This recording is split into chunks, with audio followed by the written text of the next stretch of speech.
Familia querida, el Señor les bendiga y les guarde. Pruebas y juicio de Dios. La palabra de hoy está en Malaquías capítulo 2, 17 al capítulo 3, verso 6. Creo que podemos iniciar con una pregunta. ¿Alguna vez te has sentido que has cansado a Dios? En más de una ocasión he escuchado a personas decir: no le pidas tanto a Dios, Dios está muy ocupado, Dios está cansado. Lo cierto es que la Biblia dice en Isaías 40, no has sabido, no has oído que el Dios eterno es Jehová. No desfallece con cansancio, dice la palabra de Dios. Dice, Él da esfuerzo al cansado y multiplica las fuerzas del que no tiene ninguna. Isaías 40 habla del incomparable Dios de Israel. Dice, Él está sentado sobre el círculo de la tierra. Esa palabra fue escrita 700 años antes de que Cristo venga a la tierra, 740 años. Y ya la Biblia decía claramente que la tierra era redonda, circular, mucho antes de que el hombre la descubra. Y esto me hace recordar que muchas veces los hombres pensamos que sabemos todas las cosas. A veces pensamos que sabemos más que Dios. Pensamos que somos más justos que Dios. Y llegamos a cuestionar la justicia de Dios. Me pregunto, ¿alguna vez te has visto tú mismo cuestionando la justicia de Dios? ¿Por qué pasa esto? ¿Por qué pasa aquello? En mi caso, quiero decirte que aprendí que todas mis preguntas hayan respuesta en la cruz. ¿Por qué siempre digo eso? Porque cuando veo lo que Jesús estuvo dispuesto a pagar por mí en la cruz, en realidad entiendo bien lo que dice la palabra, porque de tal manera amó Dios al mundo que dio a su Hijo unigénito. Es decir, habla del amor que tuvo el Padre para entregar su Hijo, porque sí es cierto, el Hijo dijo, heme aquí, envíame a mí. Jesús mismo se ofreció, pero yo te pregunto a ti, si tu hijo te dice, papi, yo estoy dispuesto a morir por el vecino, yo voy a ir para que me crucifiquen, tú de seguro le vas a decir, lo siento mucho, usted no va. Pero Dios el Padre dice, tuvo un amor tan grande por la raza humana que estuvo dispuesto a enviar a su Hijo. Eso es un paralelo de lo que pasó con Abraham, cuando estuvo dispuesto a ofrecer su Hijo a Dios e iba a sacrificarlo y Dios lo detuvo. Y apareció un cordero. Ese cordero representa a Jesús, el Hijo de Dios. ¿Qué precio estamos nosotros dispuestos a pagar por el amor a Dios? ¿Qué cosa estamos dispuestos nosotros a renunciar? La lectura de hoy confronta seriamente al pueblo de Israel y a nosotros sobre la sinceridad de su arrepentimiento y sobre la justicia de la palabra que tenían contra Dios. Dice Malaquías 2:17, habéis hecho cansar a Jehová con vuestras palabras. Usted ve, y parece contradictorio, porque la Biblia dice que Jehová no se cansa. Sin embargo, esta palabra dice, habéis hecho cansar. Esta palabra en el original se refiere a la fatiga, ¿verdad? Al cansancio. Y este cansancio es el que viene cuando somos tan obstinados. Yo quiero que imagines un padre tratando de corregir a su hijo. Y el hijo, en vez de ser confrontado con la falta, sencillamente acusa al papá y le dice, lo que pasa es que tú eres malo, lo que pasa es que tú es esto, en vez de ver su propia falta. Fue lo que pasó con Caín, ¿recuerda? Dios habló con Caín antes de que mate a Abel y le dijo, el pecado está a la puerta. Es decir, Caín, hay un oso muy grande que se llama pecado y está tocando a tu puerta. Caín, si lo dejas entrar a tu casa, va a despedazar todo en tu casa. Esa advertencia no fue solo para Caín, es para nosotros. Tenemos que tener cuidado a qué cosa le abrimos puerta en nuestra vida. Caín rechazó la corrección de Dios y mató a su hermano. Y aún así Dios le pregunta, ¿dónde está tu hermano? Y él responde, ¿acaso soy yo guarda de mi hermano? Ve, esa es la respuesta de un corazón no arrepentido. Recuerda a Adán cuando Dios le preguntó, Adán, ¿dónde estás tú? Oí tu voz y tuve miedo. ¿Qué has hecho? Y dijo, la mujer que me diste. Entonces acusa a Dios. Esto se repite en la Biblia cuando el pueblo de Israel quería apedrear a Moisés y Aarón y murmuraba en el desierto de aquel Dios que abrió el mar y que le cubría con nube en el día y que alumbraba de noche su camino. Ellos como quiera tenían queja para con Dios. Todos los días aparecía maná del cielo. La ropa no se le envejecía durante esos 40 años. Los pies nunca se le hincharon, nunca le picó ni un mosquito en ese desierto terrible. Pero ellos tenían muchas acusaciones para Dios. Y este pueblo decía, el Señor le dice, habéis hecho cansar a Jehová con vuestras palabras y decís, ¿en qué te hemos cansado? Ve, a veces creemos que nuestras palabras no son escuchadas, que nuestras oraciones son escuchadas. La Biblia dice, ninguna palabra corrompida salga de vuestra boca.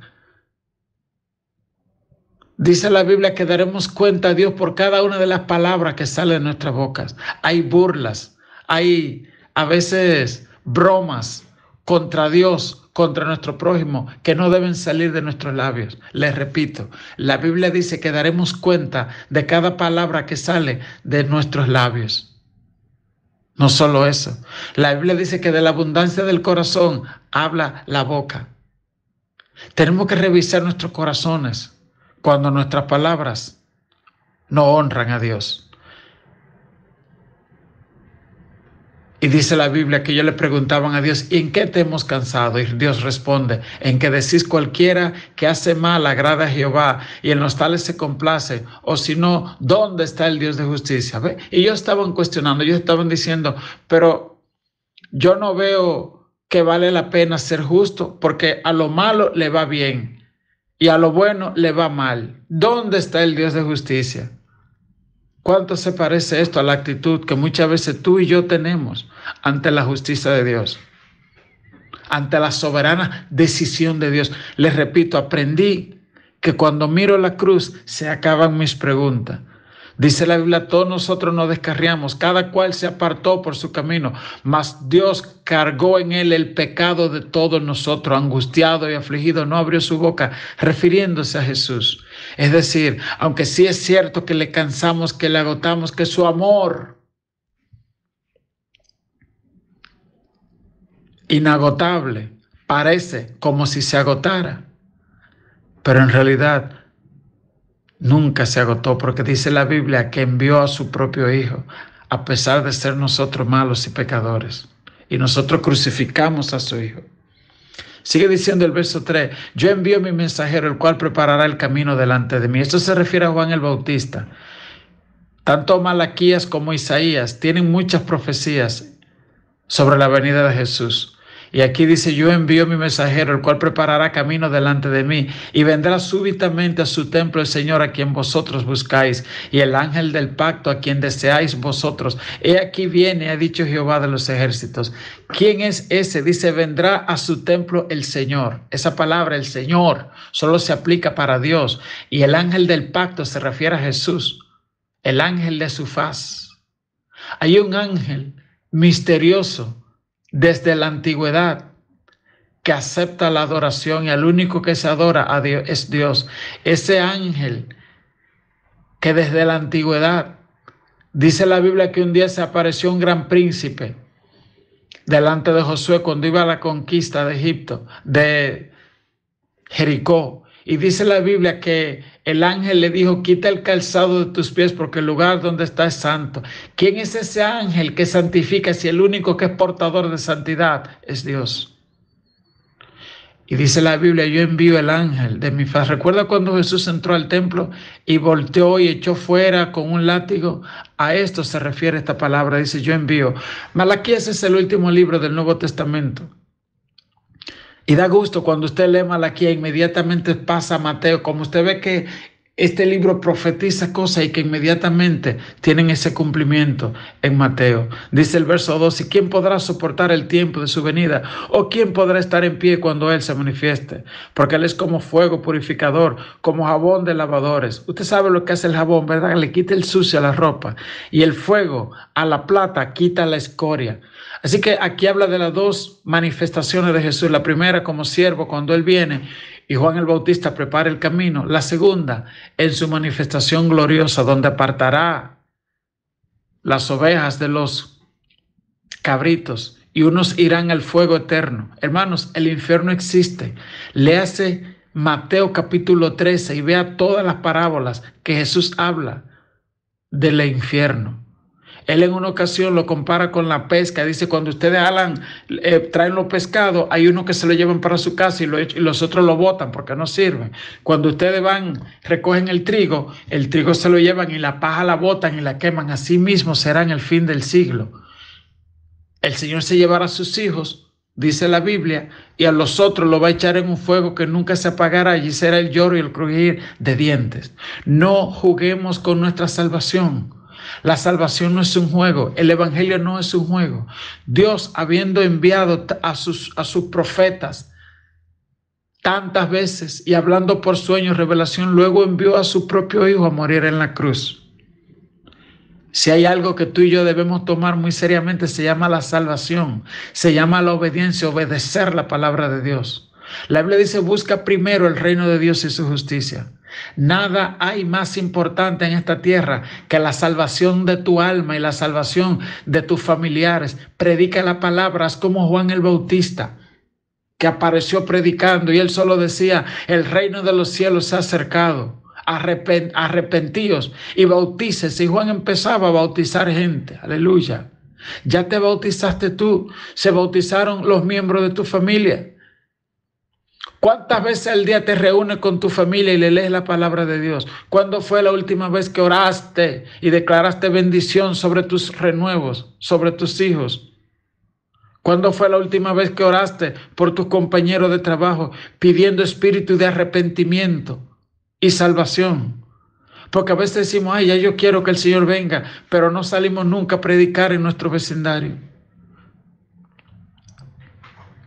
Dice la Biblia, y se sentará para afinar y limpiar la plata, porque limpiará a los hijos de Leví. ¿Quiénes son los hijos de Leví? Le explico. Hay 12 tribus de Israel, 12 hijos, uno de ellos se llamaba Leví. Cuando entraron a la tierra de Israel, a la tierra prometida, a 11 de ellos Dios les repartió tierra. Hubo uno que no le dio nada, se llama Leví. Le dijo, ustedes no tienen tierra, yo soy su heredad. Y le dijo a los otros, de la tierra que yo le di a ustedes, de lo que ustedes van a producir, ustedes le van a dar una ofrenda a Leví, porque él va a servirme a mí. Y así la tribu de Leví eran las tribus que servían en el templo. De ahí era Aarón. Y hay gente que dice, bueno, a mí no me gusta dar ofrenda. Bueno, si donde tú estás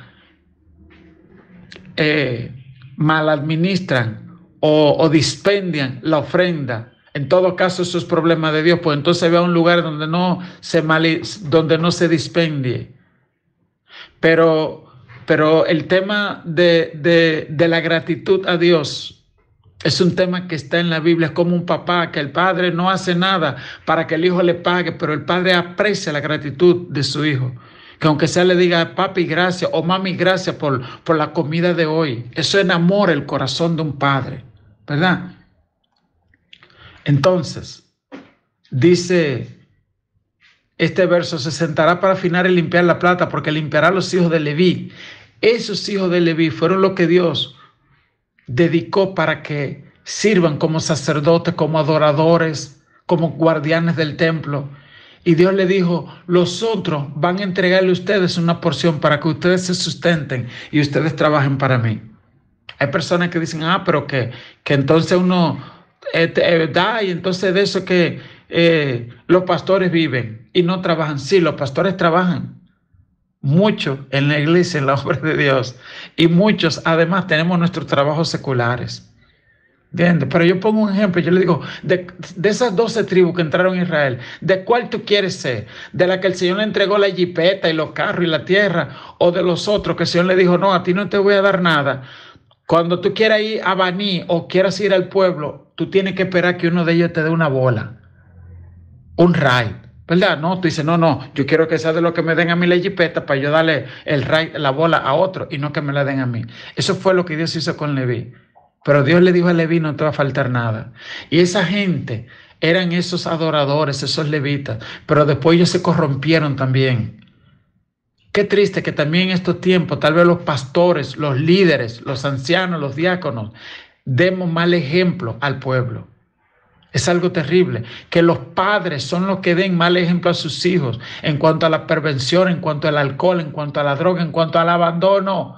Porque a veces decimos, es que estoy buscando el dinero, lo que estás es abandonando tu familia. Y estás usando eso como excusa. Tal vez tú puedes engañar a tus hijos, a tu esposa, pero ¿y a Dios? Concluye diciendo, y será grata a Jehová la ofrenda de Judá y de Jerusalén como en los días pasados y como en los años antiguos. Eso de ofrenda grata se refiere a que muchas veces pensamos que porque cantamos, que porque vamos a la iglesia, que porque damos una ofrenda, pensamos que eso agrada a Dios. No, a Dios lo que agrada es la actitud del corazón, no es lo mucho, no es lo poco. Y dice el verso 5, y vendré a vosotros para juicio y seré pronto testigo contra los hechiceros y adúlteros y contra los que juran mentira y los que defrauden en su salario. Los hechiceros. Hechiceros se refiere no solamente a los que van donde brujos y todo eso. Y adúlteros se refiere no solamente al que le es infiel a su esposa, se refiere también al que comete adulterio espiritual. Hay varios tipos de adulterio espiritual. Por ejemplo, en una casa, una mujer o un hombre que porque está molesto con el esposo o la esposa, de nada más quiere hablar con los hijos e ignora al marido. No, espérese, resuelva su problema y pídanse perdón y no meta al muchacho en el medio. Otro tipo de adulterio espiritual es cuando usted pone a otra cosa primero que Dios. Eso se llama adulterio espiritual, porque la iglesia es como la esposa, es la esposa del Cordero. Y cuando usted pone a otro primero, es como esas mujeres que aman a otro esposo y le cocinan al esposo, al otro, lo bueno, y al esposo le dan basura. No hay nada, claro, porque se lo diste al otro. Y muchas veces hacemos eso con Dios. No tenemos tiempo para Dios porque se lo dimos otras cosas. Eso se llama adulterio espiritual. A su nombre, gloria. Y dice acá, y los que juran mentira, porque todavía le dicen, fulano, tú hiciste tal cosa. No, yo no hice esto. Y Dios mirando. ¿Ok? Y dicen, y los que defraudan en su salario al jornalero, a la viuda y al huérfano. Yo les recomiendo que usted se lea Levíticos, capítulos 18 y 19, 20, 21, para que usted vea, y habla de la ley de santidad y de justicia.